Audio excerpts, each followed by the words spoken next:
Germany, as we now know, is a relatively new country in comparison to most of history and Europe in general.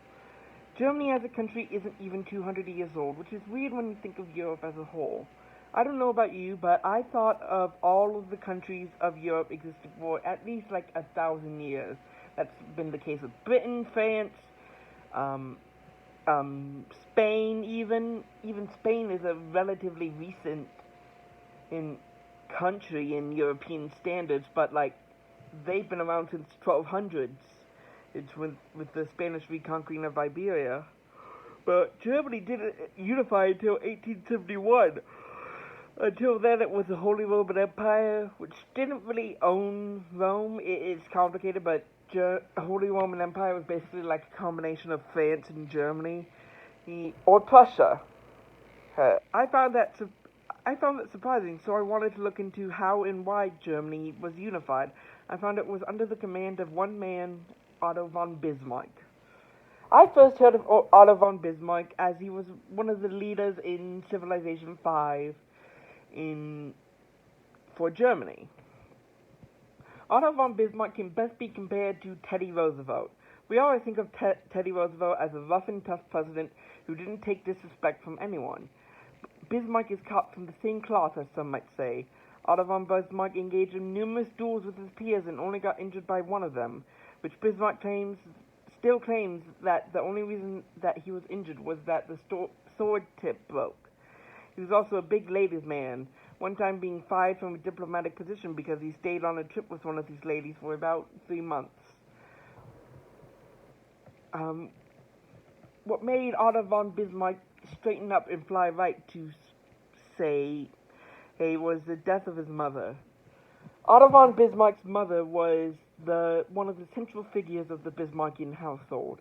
She kept all of the finances in the states that the Bismarcks owned, and Bismarck's father wasn't quite up to the task. This left Bismarck hard to change career path from politician to farmer. So for a while, Bismarck just stayed farming, and he eventually got married. But eventually, the King of Prussia called a parliament to sort out making a constitutional government instead of a monarchy. While Bismarck intended to refuse the offer because he believed in a monarchy, an absolute monarchy, a friend who was ill requested that he go in his place. Bismarck wanted to stay in the friend's good graces, so he agreed to go. While he was there, he gave fiery speeches defending the monarchy, but was booed to deafening results. Instead of yelling back even louder, Bismarck just sat down and read a newspaper. This tells you the type of guy that Bismarck is. Instead of bowing down to what the masses are telling him, he stands firm in his ideas. Yes.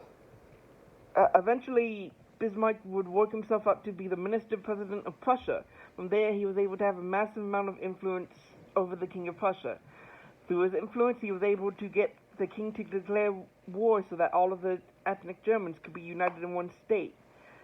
He was called the Blood and Iron Chancellor based off of a speech that he made earlier in his career. He was able to